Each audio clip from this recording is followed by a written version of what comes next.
I just want to talk about a recent back and forth I had on Facebook on a group in a group called ANCAP versus ANCOM debate group. A user, I won't give his name without his permission, but a user in that group posted the question, "What's the punishment for violating the NAP?" Now, I assume this question was aimed at ANCAP specifically, and I don't personally identify as an ANCAP. I identify as a voluntarist, which is similar to the same thing, but not necessarily. But I can't speak for all ANCAPs or all voluntarists, so I'm just going to give the answer for what I think, and the answer that would be represented by the Nations of Sanity and what the Nations of Sanity represents. So the question that was posed was, what's the punishment for violating the NAP? Many people gave different answers to this, some serious, some not. But the answer I gave was, depends on the violation. That was my initial response. To which the original poster replied, how does one determine the seriousness of the crime and suitable punishment? To which I replied, you basically lose the freedom you deny to others, the rights you deny to others. If the violation is theft, then they can be forced to compensate for their theft. If they harm others in more serious ways, then they lose the right to protection from equivalent harm. So a rapist or a murderer could be killed, a thief could not be. A thief did not deny their victim their life, he just robbed them of their property. So while the compensation he is obliged to pay back could go beyond just the cost of what they stole, more severe punishment would not be permissible under the NAP.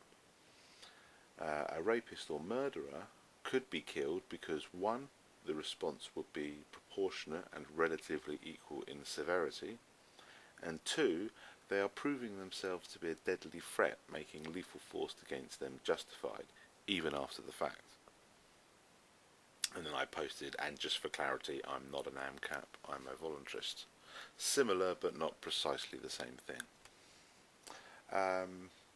Anyway, to which the OP replied, so eye for an eye, question mark. What if the victim proclaims their innocence? What if the victim proclaims their innocence? Who mediates?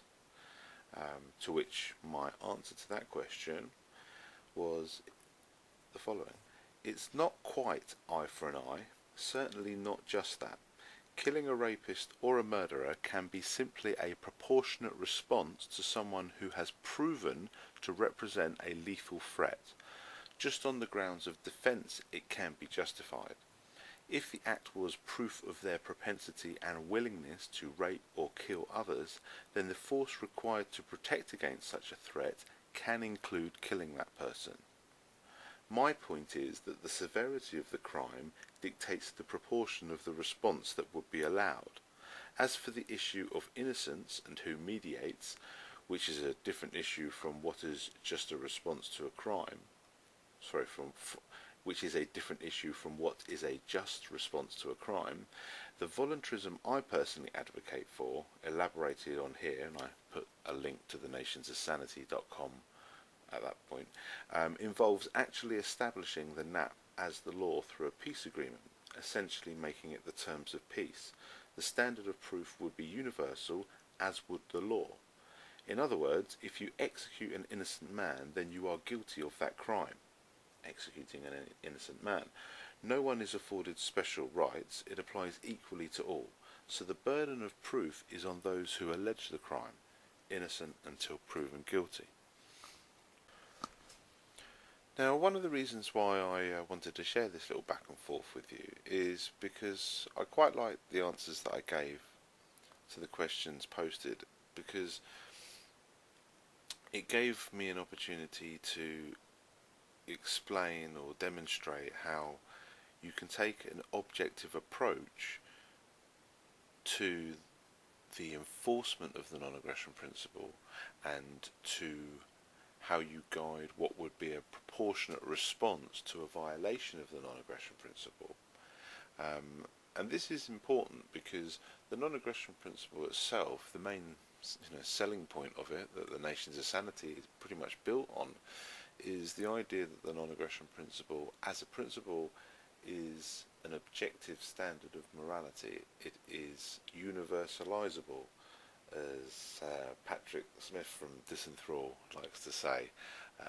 I often refer to it as universal morality, but it's universalizable. It's something that can be applied equally to all.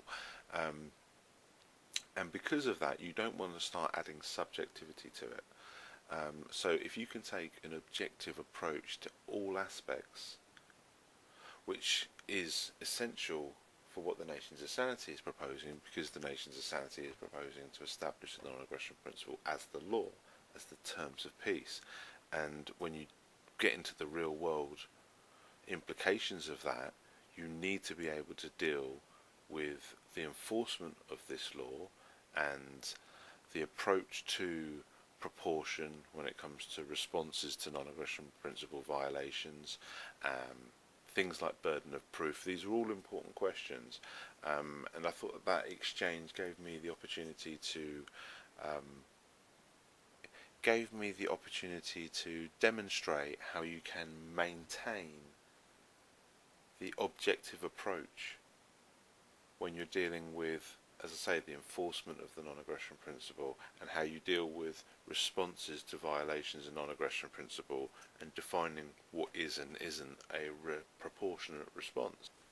Oh, and one other reason why I wanted to share this little back and forth is he did like that last comment, the original poster of that question, and responded saying, "Thanks for the most logical answer yet," which he seemed to be saying with sincerity, which I think also demonstrates the fact that if we actually take the time to converse with each other in good faith,